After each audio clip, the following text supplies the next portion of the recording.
latar belakang. Pada masa sekarang, persaingan dalam berwirausaha semakin ketat.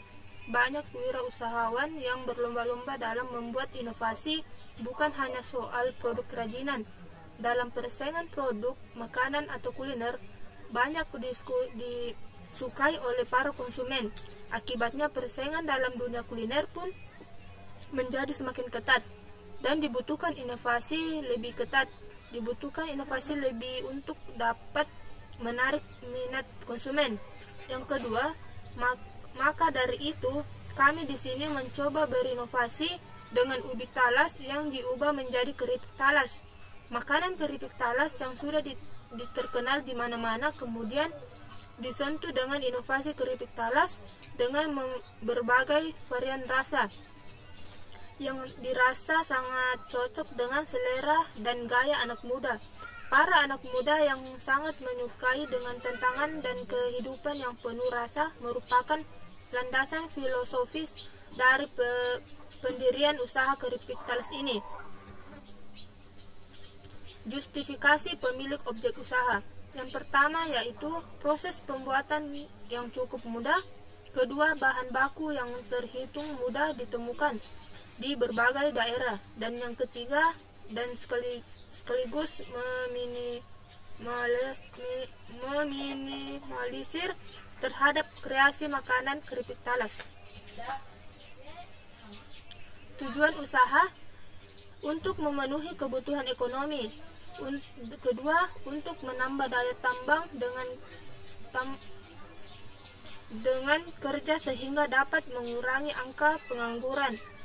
Ketiga, dapat membantu warga yang menanam pohon talas.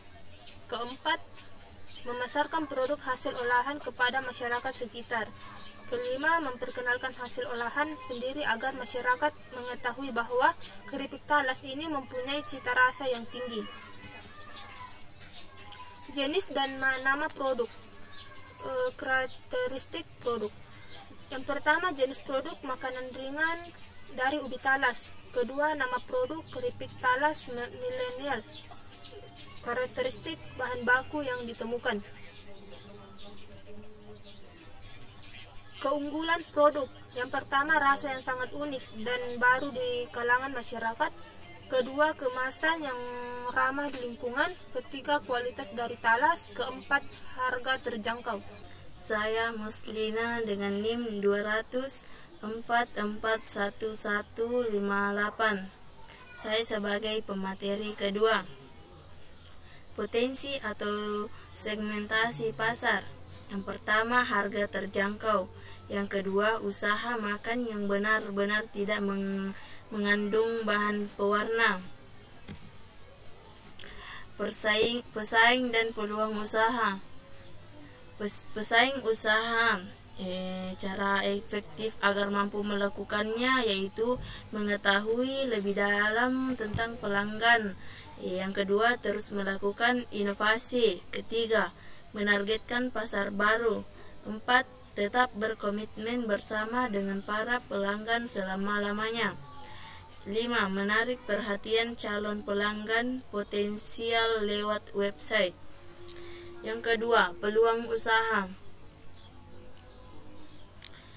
Tips untuk mencari peluang usaha yaitu mengenali potensi diri, mengamati kebutuhan masyarakat, mencari supplier untuk kerjasama, mencari peluang usaha dari sekitar rumah, mencari ide di internet, diskusi dengan teman, bergabung dengan komunitas bisnis, dan membaca buku bisnis dan pengembangan usaha. Media promosi. Yang pertama, via internet. Internet adalah jaringan komunikasi global yang terbuka dan menghubungkan ribuan jaringan komputer melalui sambungan telepon umum maupun pribadi atau pemerintah maupun swasta di luar daerah. Yang kedua ada brosur. Brosur adalah salah satu media periklanan. Bentuk umum dalam sebuah brosur ialah selembar kertas yang berisi kata-kata dan gambar. Yang ketiga, spanduk. Spanduk adalah salah satu media informasi yang digunakan untuk melakukan promosi produk atau jasa agar dapat diketahui oleh masyarakat umum. Target atau rencana penjual 1 tahun. Yang pertama, produk keripik talas lebih dikenal oleh masyarakat. Kedua, produk keripik talas didapatkan di toko-toko cemilan tradisional.